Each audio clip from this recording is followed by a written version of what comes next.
ভাববেন যার টাকা যত বেশি তার পরীক্ষা তত কি বেশি, তাই না? আপনি ব্যবসা করেন তো, মাছের ব্যবসা করেন, ধরে নেন প্রতিদিন 300-400 লাভ হয়। হঠাৎ করে আজকে লাভ হয়ে গেছে 1500 টাকা। হঠাৎ আপনি বগল বাজাচ্ছেন খুব, ওই 1500 টাকা লাভ করে নিয়েছি, বিশাল ব্যাপার, এরকম একটা ব্যাপার। বাড়িতে ওর স্ত্রী বলছে, হাগো কত হলো লাভ? বলছে আর বলিস না, এরকম যদি প্রতিদিন হয় আমি তো মুকেশ আম্বানির পরের বিল্ডিংটা আমি কিনবো, এরকম ব্যাপার। মানে কি প্রতিদিন 500 হতো, আজকে হয়েছে কত? 1500। লোকটা ব্যবসায় বার হয় কখন? ফজরের যখন মুয়াজ্জিন আজান দেয় তখন। কি বললাম বুঝলেন? আর বাড়ি ফেরে কখন? দুপুর 2টোয়। গরমের দিন, গ্রীষ্মকাল, খুব গরম। ও মাছটা সব বাজার থেকে বিক্রি টিক্রি করে টাকা পয়সা গুনে 1500 টাকা লাভ। এখন বাড়িতে গোসল করে সবে মাত্র খেতে বসেছে, ভাত এক গাল এরকম তুলেছে, এক গাল তুলেছে। এই সময়তে ওর দরজার সামনে একজন, কাবলু চাচা বাড়িতে আছো? এই কে কে? না আমি এই গুমানি থেকে এসছি, শ্রীক্ষণ বাজারে আমার বাড়ি। আমার নাম লাইলা বানু, আমার স্বামী নেই তো, একটা ছেলে ক্যান্সার রোগে আক্রান্ত, চিকিৎসা করাতে পারছি না, ওই জন্য এসেছি। শালা জুত করে খেতেও দেবে না একটু? সারাদিন খেটে খুটে বাড়ি এলাম আর ভিখারি চলে এলো। আবার এক গাল তুলেছে। আবার একজন, কাবলু চাচা আছো বাড়িতে? কে? না আমি একজন অন্ধ মানুষ এসেছি। বাড়ি কোথায়? না আমার ফারাক্কায় বাড়ি। ও টাইম গান নেই, 2টোর সময় ভিক্ষা করতে আসে। ব্যবসা বাণিজ্য করে এখন কলকল করে শরীরে ঘাম ঝরছে, তুমি ভিক্ষা করতে আসছো? আল্লাহ বলছে আমার নাম রব। প্রতিদিন 200-300 করে লাভ হয়, আর আজকে তোকে লাভ দিয়েছি কত? 1500 টাকা। এই কারণে তোকে 1500 টাকা দিয়েছি, 1000 টাকা অন্য দিনের থেকে বেশি করে দিয়েছি। এই কারণে ও অন্ধ, 2 চোখে দেখতে পায় না, করে কমে খাওয়ার কোনো লাইন নাই, কিছুই নাই, বড় অসহায়, বাড়িতে তার বাচ্চা কাচ্চা সব আছে। ওর 500 টাকাটা তোর কাছে পাঠিয়ে দিয়েছি। ওর বেটা ক্যান্সারের রোগে আক্রান্ত, ওর জন্য 500 টাকা তোকে বেশি করে দিয়ে দিয়েছি। এখন তুই হঠাৎ করে ভাত খেতে বসে গেলি, আর ওরা 2জন চলে আসবে, আর তুই যদি ধমকে দিয়ে বার করে দিস, তারপরের দিন ব্যবসায় যাবি, পুঁজি আউট করে দিব আমি আল্লাহ, টোটাল পুঁজি আউট। এটা আল্লাহ পারে কি পারে না? পারে। 500 টাকা দিতে বলিনি, আপনি অন্তত পক্ষে 20 টাকা করে 40টা টাকা তাদের হাতে দেন, দেন। আল্লাহর প্রশংসা করুন, আল্লাহ প্রতিদিন তুমি আমাকে 500 টাকা লাভ দাও, আজকে 1000 টাকা আরো বেশি দিয়েছ। ওই জন্য দিলালপুর মাদ্রাসায় 50 টাকা দিলাম, তবলিগি জলসার প্যান্ডেল ট্যান্ডেল খরচা হয়েছে, কমিটিকে 50 টাকা দিলাম, একটা বিধবা মেয়ে এসেছিল তাকে 20 টাকা দিলাম, একটা অন্ধ এসেছিল তাকে 20 টাকা দিলাম। আল্লাহ বলছে আমাকে যদি ফেরত দিয়ে দিস, তারপরের দিন আবার 3000 টাকা লাভ দিয়ে দেবো। আর যদি অন্ধকে দরজা থেকে ফেরত দাও, বিধবাকে যদি দরজা থেকে ফিরিয়ে দাও, এতিমকে যদি গলা ধাক্কা দিয়ে ছোট বড় করে কথা বলে ফেরত দিয়ে দাও, তাহলে তারপরের দিন ব্যবসায় যাবে, তোমার ব্যবসার 12:30 বাজিয়ে দেব। এটা আল্লাহ পারে? পারে। কত লোককে দেখেছি 5 তলায় বাস করতে, এখন গাছতলায় করে। আবার কত লোককে দেখেছি গাছতলায় বাস করতো, 5 তলাতে করে। আমি একটা জিনিস খুব ভালো করে বুঝেছি, পৃথিবীতে যদি কেউ ধনী হতে চায়, যে আমি সুপার পাওয়ার ধনী হব, কোটি কোটি কোটি কোটি টাকার মালিক হব, ধনী হতে গেলে প্রথম কাজ দান করা শিখতে হবে।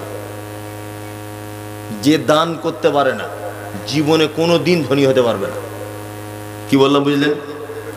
আর বখিল লোকেদের থেকে বড় বিপদে পৃথিবীতে আর কেউ নেই। গ্রামগঞ্জে দেখবেন কিছু বখিল, চামারের বেটা চামার, লাখ লাখ টাকার মালিক, এখনো পর্যন্ত জুতোর ফিতে সেলাই করে তবে পড়ে, নতুন জুতো কেনে না। এরকম চামার আছে না? হ্যাঁ, একটা জ্যাকেট কিনেছে 13 বছর ধরে পড়ছে, শীতকালে নতুন কেনে না। জীবনে কোনোদিন বাজারে ভালো মাছ, ভালো মাংস, খাসির মাংস খায় না, অথচ কোটি কোটি টাকা। আচ্ছা, এরকম চামার লোক, ওর খুব বিপদ। ও দুনিয়াতেও না ভালো জিনিস খেতে পারলো, গরিবের হালাতে থাকলো, আর আখেরাতে আমিরদের কাতারে দাঁড় করিয়ে আল্লাহ তাআলা হিসাব নিবেন। এই তুই চামারগিরি করবি কর, কিন্তু তোকে তো আমি দিয়েছিলাম টাকা পয়সা, তুই মুকেশ আম্বানির লাইনে দাঁড়া, তখন হিসাব হবে। ও তখন মনে মনে ভাববে, আল্লাহ দুনিয়াতেও ভালো লুঙ্গি পরতে পারলাম না, আন্ডার প্যান্ট পরে ঘুরলাম, আর ছেঁড়া গেঞ্জি, হ্যাঁ, পুঁই রান্নার ডাল আর কচু, ইলিশ মাছ চোখে দেখতে পারলাম না, খাসির মাংস জীবনে খেতে পারলাম না। হ্যাঁ, আমি কেন মুকেশ আম্বানির কাতারে থাকবো? থাকতে হবে, কিছু করার নেই, তুমি তো চামার। কি বুঝলেন না? একদম। দান করা শিখুন, দান করা শিখুন। যারা দানের ব্যাপারে প্রশস্ত করে দেয় নিজের হাতকে, আল্লাহ সুবহানাহু ওয়া তাআলা তাদের মালে বারাকা দান করেন। ইনশাআল্লাহ আমরা দানের ব্যাপারে সচেতন হব, ইনশাআল্লাহ, ইনশাআল্লাহ। তার নফল দান সম্পর্কে আমি মোটামুটি বলে দিলাম, প্রায় 1 ঘন্টার কাছাকাছি। এইবার আপনাদেরকে আমি একটা দ্বিতীয় যেটা বলবো সেটা হচ্ছে সিয়াম। এবার আমার দিকে ফিরুন। আচ্ছা, বর্তমান বাজারে অনেক বক্তা আছে দেখবেন, এখনকার বক্তা তো বেশিরভাগ নকলকারী বক্তা। বক্তার নাম লিখছে অমুক সাহেব, নকল নূর মোহাম্মদ, বক্তা অমুক সাহেব নকল বদরুদ্দোজা নাদবি, বক্তা অমুক সাহেব নকল দেলোয়ার হোসেন সাইদি।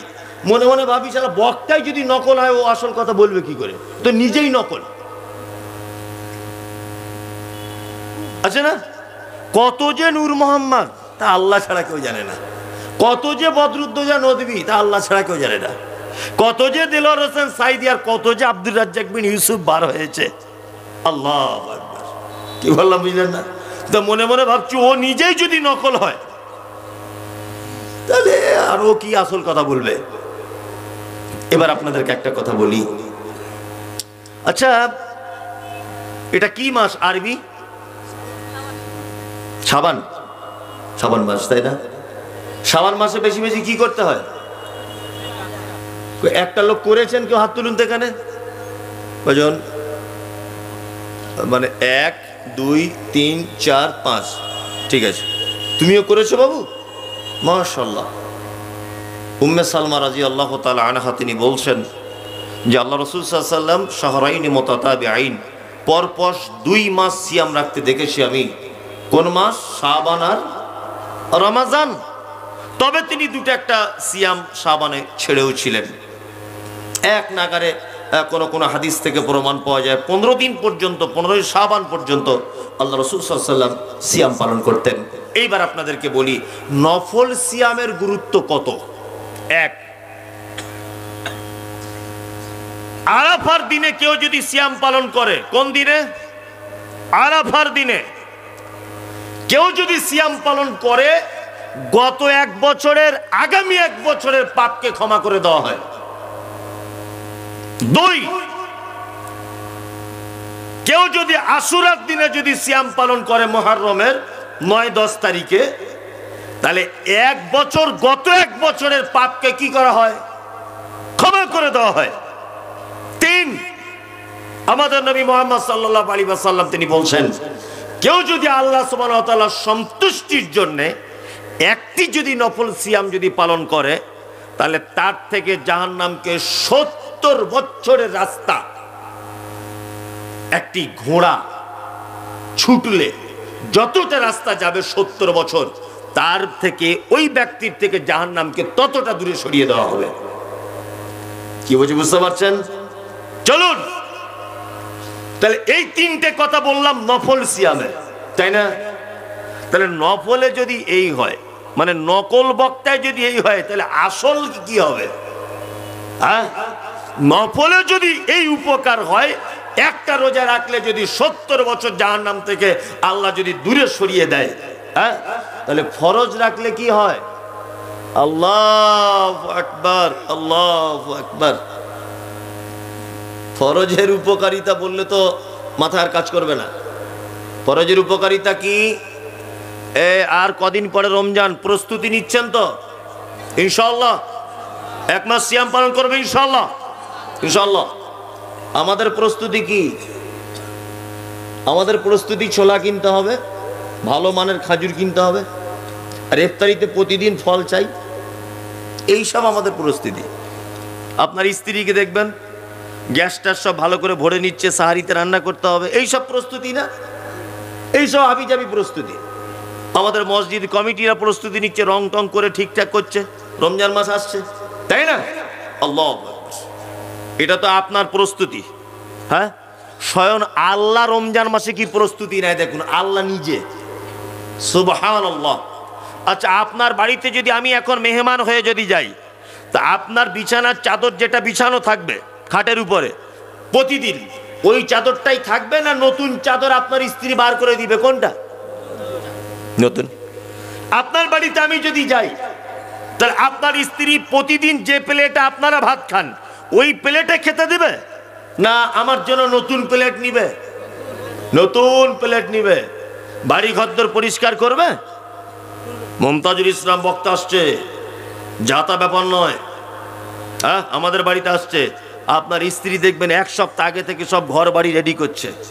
যদি আমি আসবো বলি বা অন্য একটা কেউ আসবে বলে, আমি নিজেকে কিছু ভেবে বলছি না, করে কি করে না? করে। রমজান মাসে আল্লাহ নিজে কি প্রস্তুতি নেয়, সুবহানাল্লাহ। আল্লাহ রাসূল সাল্লাল্লাহু আলাইহি ওয়াসাল্লাম বলছে, ইযা দাখালা রমাদান ফুতিয়াত আবওয়াবুস সামা। রমজান যখন প্রবেশ করে আল্লাহ ফেরেশতাদেরকে বলে, আসমানের দরজা সব খুলে দাও, সব খুলে দাও আসমানের দরজা। ফুতিয়াত আবওয়াবুল জান্নাহ, ফেরেশতাদেরকে বলে জান্নাতের দরজা সব খুলে দাও। ওয়া গুল্লিকাত আবওয়াবুন নার, জাহান্নামের দরজা বন্ধ করে দাও। ও সুলসিলাতিশ শায়াতিন, শয়তানদেরকে লোহার জিঞ্জিলে করে বেঁধে দাও। আল্লাহ নিজে প্রস্তুতি নেয়। কি প্রস্তুতি? বাড়িতে মেহমান এলে আপনার স্ত্রী যেমন প্রস্তুতি নেয়, এই প্লেট বার কর, নতুন প্লেট, এই আলমারি থেকে নতুন চাদর বার কর, এই ঘর বাড়ি সব পরিষ্কার পরিচ্ছন্ন কর, করে না? আল্লাহ তাআলা নবী বলছেন, ইজা দাখালা রমাজান, যখন রমজান প্রবেশ করে, ফুতিয়াত আবওয়াবুস সামা, আল্লাহ ফেরেশতাদেরকে বলে আসমানের দরজা সব খুলে দাও। ও ফুতিয়াত আবওয়াবুর রাহমা, ও ফুতিয়াত আবওয়াবুল জান্নাহ, জান্নাতের দরজা খুলে দাও। ও গুল্লিকাত আবওয়াবুন নার, জাহান্নামের দরজা বন্ধ করে দাও। ও সুলসিলাতিশ শায়াতিন, শয়তানদেরকে বেঁধে দাও। আল্লাহ প্রস্তুতি নিচ্ছেন। কি বলছি বুঝতে পারছেন? তার মানে আমার রমজানের বান্দারা সিয়াম পালন করবে, একেবারে রহমত দিয়ে, বরকত দিয়ে আসমানের দরজা খুলে দাও, জাহান্নামের দরজা বন্ধ করে দাও, শয়তানকে পর্যন্ত বেঁধে রাখো, যাতে আমার বান্দার কোনো অসুবিধা না হয়। কি বলছি বুঝতে পারছেন? এটা আল্লাহর প্রস্তুতি। ফরজ সিয়ামের উপকার কি? আল্লাহ নবী সাল্লাল্লাহু আলাইহি ওয়াসাল্লাম তিনি বলছেন, মান সামা রমাজানা ঈমানান ওয়া ইহতিসাবান গুফিরা লাহু মা তাকাদ্দামা মিন যামবি। কোন মানুষ যদি ঈমানের অবস্থায় আর নেকির আশাতে রমজানের যদি সিয়াম যদি পালন করে, গুফিরা লাহু মা তাকাদ্দামা মিন যামবি, তার বিগত দিনের সমস্ত পাপ আল্লাহ ক্ষমা করে দিবে। সমস্ত পাপ কি করবে? ক্ষমা করে দিবে। মান কামা রমাজানা ঈমানান ওয়া ইহতিসাবান গুফিরা লাহু মা তাকাদ্দামা মিন যামবি।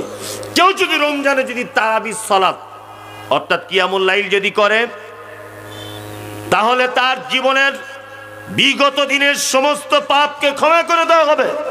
মান কামা ফি লাইলাতিল কদরি ঈমানান ওয়া ইহতিসাবান গুফিরা লাহু মা তাকাদ্দামা মিন যামবি। কেউ যদি লাইলাতুল কদরের দিনে যদি কিয়াম যদি করে, তাহলে কি করবে? বিগত দিনের পাপকে কি করা হবে? ক্ষমা করে দেওয়া হবে। আল্লাহু আকবার। সব প্রসঙ্গটা আমি টেনে আনবো, 1 মিনিট আমাকে ধৈর্য ধরে একটা কথা বলে নি। আল্লাহ তাআলা বলছেন, এক, ইয়া আইয়ুহাল্লাযীনা আমানু, তোমরা যারা ঈমানের স্বীকৃতি প্রদান করেছো শোনো, কুতিবা আলাইকুমুস সিয়াম, তোমাদের উপরে সিয়াম ফরজ করা হয়েছে, কামা কুতিবা আলাল্লাযীনা মিন ক্বাবলিকুম লাআল্লাকুম তাত্তাকুন, যেমন তোমাদের পূর্ববর্তীদের উপরে সিয়াম ফরজ করা হয়েছিল, যাতে তোমরা তোমাদের ভিতরে আল্লাহ ভীতি তৈরি হয়। এই এবার আর একটা মজার কথা বলি। পৃথিবীতে যত আমল আছে, প্রত্যেক আমল উপর থেকে দেখলে বোঝা যায়। বোঝা যায় না? বোঝা যায়। যেমন আপনি নামাজ পড়েন, পড়েন তো, এই যে এই ভাই নামাজ পড়ে কপালে দুটো কালো দাগ হয়ে গেছে এই মাপলা ডালার, তাহলে ওকে দেখে একটা লোক বুঝতে পারবে, ওই জ্যাকেটওয়ালা, তাহলে ওকে দেখে বুঝতে পারা যাবে যে ভাই 5 ওয়াক্ত নামাজ পড়ে, এটা দেখে বোঝা যায়, যায় না? কারু আবার পায়ের গোড়ালির এই জায়গাটা ঘাঁটা পড়ে যায়, তাই না? এটা দেখলে বোঝা যায়। আপনার এখন দান করেন, এখন তার গোপনে কেউ দান করে না, করে? দান করি বলছে আলহাজ শফিকুল ইসলাম, নিলেন না? কোনো কারণে খাতায় লেখা ছিল, বলতে ভুলে গেছে, আবার ঘুরে এসে বলছে আমার নামটা কই, আমারটা বললে না? তা বক্তা তখন বলছে আচ্ছা ঠিক আছে, বলা হয়নি, মিস হয়ে গেছে। সবিগুলো নাম দেখো, এ গ্রামে বাড়ি, আর জান্নাত দাও তুমি অতি তাড়াতাড়ি। ও আবার ঘুরে এসে বলছে শুধু শফিকুল না, আলহাজ শফিকুল। আমি টাটকা হজ করে এসছি, টাটকা হাজি, আমি হাজি বলুন, কেউ বুঝতে পারছেন না? মানে আমাদের দানটা অনেকটা আবার লোক দেখানোর মতো হয়ে গেছে, হয়ে গেছে না? তার মানে আপনার দানও এখন বুঝতে পারা যায় যে আপনি শফিকুল 50,000 টাকা দিয়েছেন, তাই তো? এবার একটা কথা বলি, পৃথিবীতে একটি মাত্র ইবাদত, আপনি যে হজ করেন, হজের একটা নিদর্শন আছে, এই বড় পাঞ্জাবি আনবেন মক্কা থেকে, খেজুর আনবেন, জমজমের পানি আনবেন না, আনবেন, লোকে হাজি বলে ডাকবে, তার মানে এরও বাহ্যিক দৃষ্টিতে বোঝা যায়, যায় কি যায় না? একটি মাত্র ইবাদত আছে, যে ইবাদত মানুষ শুধুমাত্র আল্লাহর ভয়ে করে। সব কিছু লোক দেখানো করা যায়, দান লোক দেখানো করা যায়, নামাজ লোক দেখানো করা যায়, কি বললাম বুঝলেন? সব কিছু লোক দেখানো করা যায়, একটি জিনিস লোক দেখানো করা যায় না, তার নাম সিয়াম। সাহারি খাবার থেকে ইফতার পর্যন্ত কোনো অন্যায় কিছু করা যাবে? করা যাবে? যাবে না তো? যাবে না। আচ্ছা বলুন তো, আপনি বাথরুমে গোসল করতে ঢোকেন তো, সেই সময় কেউ থাকে বাথরুমের ভিতরে? তা আপনি যদি এক ঢোক পানি খেয়েই নেয়, কেউ দেখতে পাবে? পায়খানা পেচ্ছাপ ঘরে যান না, কেউ থাকে ওখানে? খুব পানি পিপাসা লেগেছে, যদি এক বদনা পানি খেয়েই নেন, কেউ দেখতে পাবে? কিন্তু কেউ খায়? কেউ খায়? খায় না। কার ভয়ে খায় না? কার ভয়ে? আল্লাহর ভয়ে। ওই জন্য পৃথিবীতে যত ইবাদত আছে, সব থেকে বেশি খুশি হয় রোজা রাখলে আল্লাহ সুবহানাহু ওয়া তাআলা। কি বুঝতে পারছেন? কারণ প্রত্যেক ইবাদতে ভেজাল চলে, মানে মানুষ ভেজাল করে, কিন্তু রোজা নামক ইবাদতে কোনো ভেজাল চলে না, অত সহজ নয়। তবে রমজান মাসে আমাদের অনেক ভেজাল আছে, আছে না? কি আশ্চর্য ব্যাপার, ওকে যদি এখন গরু হাটে বিক্রি করা হয় গোস্তর দরে, মোটামুটি 1.5 কুইন্টালের গায়ে গোস্ত হবে, কিন্তু ও বলছে হুজুর আমার রমজান মাসে আমার পেটে খুব লাগে, আর রোজা করতে পারি না। অনেক লোক আছে না, আছে না? ওর গোস্তর দরে বিক্রি করলে 1.5 কুইন্টাল ওর গায়ে গোস্ত, অথচ রোজা রাখে না। এরকম লোক আছে? আছে? আল্লাহু আকবার। এইবার আপনাদেরকে একটা কথা বলি, আচ্ছা রমজান মাসের এত সওয়াব, এত গুরুত্ব কেন, এটা জানা আছে? জানা নেই? আল্লাহ তাআলা বলছেন শাহরু রমাজান আল্লাযী উনজিলা ফীহিল কোরআন, রমজান সেই মাস, রমজান সেই মাস যে মাসে আমি আল্লাহ কোরআন অবতীর্ণ করেছি। তার মানে রমজানের যত গুরুত্ব মাহাত্ম্য কিসের জন্যে? কোরআন অবতীর্ণের জন্যে, তাই তো? আজকে বিশাল প্যান্ডেল করা হয়েছে, ভালো করে বুঝবেন। প্রধান বক্তাকে না আবু তাহের সালাফী সাহেব ধরে না, তাহলে এই আয়োজনটা কার জন্য হয়েছে? প্রধান বক্তার জন্য হয়েছে, যে বক্তব্য রাখবে, সব শুনবে, তাই না? তাহলে মূল আয়োজনের মানে উদ্দেশ্য কি? বক্তা আসবে, বক্তব্য রাখবে, তাই না? ইনি হচ্ছেন মূল। আল্লাহ তাআলা বলছে রমজানে এত সম্মান কেন জানো? আল্লাযী উনজিলা ফীহিল কোরআন। এই রমজানের এত গুরুত্ব এই কারণে যে এই মাসে, রোজার মাসে কোনো এক রাত্রিতে আল্লাহ সুবহানাহু ওয়া তাআলা বলছেন আমি কোরআন অবতীর্ণ করেছি, তাই না? এই শোনো, রমজানের কিছু মাসলা মাসাইল, এগুলো আলেম ওলামারা শায়েখরা সব আছেন বসে, যেগুলো খুব কমন জিনিস, এগুলো আপনাদেরকে আমি বলে দিয়ে যাচ্ছি। কি বললাম বুঝলেন? কারণ অনেক ভুল ত্রুটি আমরা অনেক সময় করি কি করি না? করি। অনেক সময় রমজান মাসে আমরা রোজা খাদ্য খাবার খেয়ে নষ্ট করে দিই না? কেউ কেউ বলেছে একটা রোজা যদি কেউ নষ্ট করে দেয়, সারা জীবন রোজা করে গেলেও ওর কাফারা পূরণ হয় না, বলে না? একদম মিথ্যা কথা।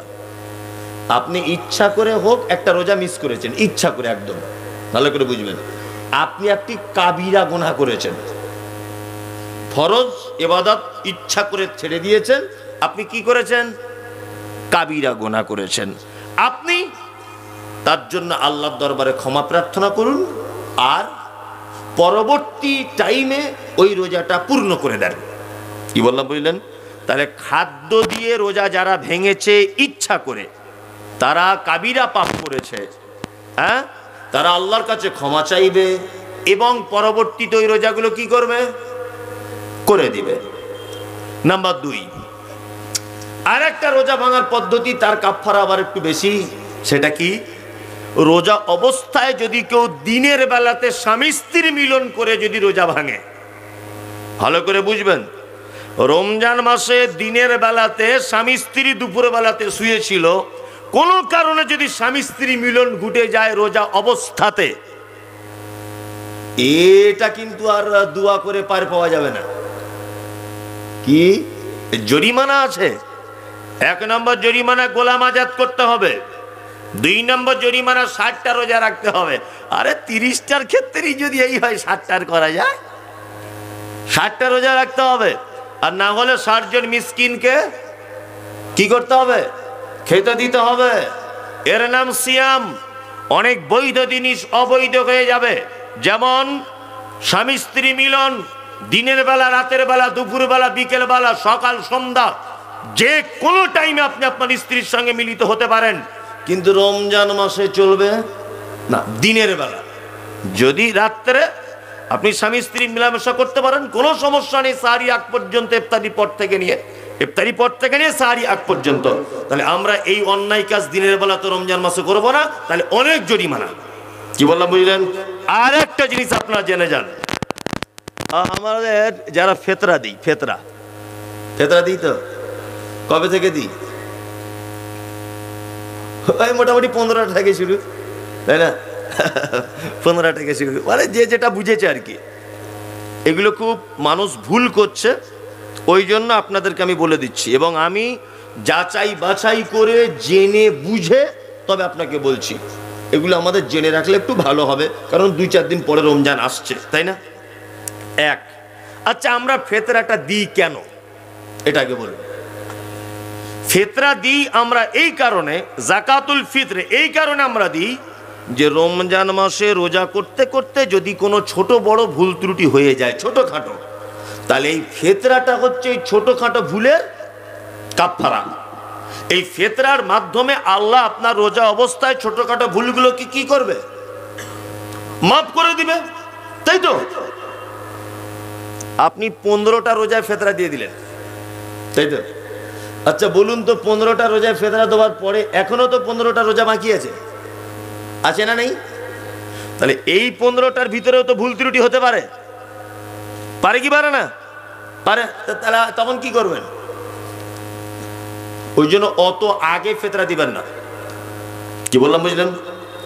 ঈদগাহে যাওয়ার আগে ফিতরা দিবেন, ঈদগাহে যাওয়ার আগে। এইবার আপনি যদি মনে করেন যে ঈদগাহে যাওয়ার আগে মানে ঈদের সওয়ালের চাঁদ উঠে যাওয়ার পরে আপনি দেন, কোনো সমস্যা নেই। তবে 2-3 দিন আগে গরিব মানুষদের সুবিধার্থে আপনি দিতে পারেন, কোনো সমস্যা নাই। কি বললাম বুঝলেন? এবার আর একটা কথা বলি, ফিতরা কি দিয়ে দেবেন এবং কার কাছে দেবেন? স্পষ্টভাবে যখন হাদিস রয়েছে স্পষ্ট, তখন আপনি খাদ্যদ্রব্য দিয়ে দেবেন। আপনি যেটা খান টাকা দিয়ে দিতে যাবেন না, খাদ্যদ্রব্য দিয়ে দিবেন। কি বললাম বুঝলেন? 2, কোথায় ফিতরা জমা করবেন, কিভাবে দিবেন, এটাও জেনে নেওয়া দরকার আছে না নেই? আছে। প্রথম নম্বর আমাদেরকে দেখতে হবে যে সুন্নত পদ্ধতি কোনটা। সুন্নত পদ্ধতি হচ্ছে ফিতরা নিজে নিজে বিলি বন্টন করা, নিজের ফিতরা নিজে দেওয়া, এটা কি সুন্নত।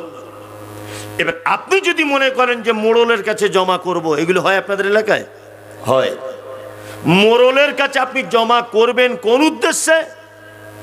যাতে গরিব মানুষরা পরিমাণে একটু বেশি পায়, এই কারণে, তাই তো? কোন মোড়লের কাছে জমা করবেন? যে মোড়ল ঈদের নামাজ হয়ে যাচ্ছে তবুও ফেতরার চাউল, ফেতরার গম এইগুলো বিতরণ করছে না, এই মোড়লের কাছে ফেতরা জমা করা যাবে না। কি বলছি বুঝতে পারছেন? ফেতরা জমা করতে হবে ওই মোড়লের কাছে যে মোড়ল ঈদের চাঁদ ওঠার পরই ফেতরা যারা হকদার তাদের বাড়িতে তাদের ন্যায্য পাওনাটা বুঝে পাঠিয়ে দেয়, এই মোড়লের কাছে আপনি ফেতরা জমা করবেন। কিছু কিছু মোড়ল আছে গ্রামে, আছে না? হ্যাঁ, ফেতরা ঈদ হয়ে যাচ্ছে 15 দিন, তখনও পর্যন্ত ফেতরার চাল মসজিদে পড়ে আছে, বিলি হয়নি। হচ্ছে কি হচ্ছে না? এই রকম মোড়লের কাছে ফেতরা জমা করবেন না। সব থেকে উত্তম নিজের ফেতরা নিজে বিতরণ করে দেবেন। কি বলছি বুঝতে পারছেন? বর্তমান মোড়লদের যে অবস্থা, এদের কাছে জমা না করাই ভালো। তবে জমা করতে পারেন, এই রকম মোড়ল হলে পারেন যে মোড়ল একেবারে হাদিস এবং কোরআন অনুযায়ী আপনার ফেতরাটা গরিব অসহায় মানুষদের বাড়িতে পৌঁছে দিবে, এই মোড়লে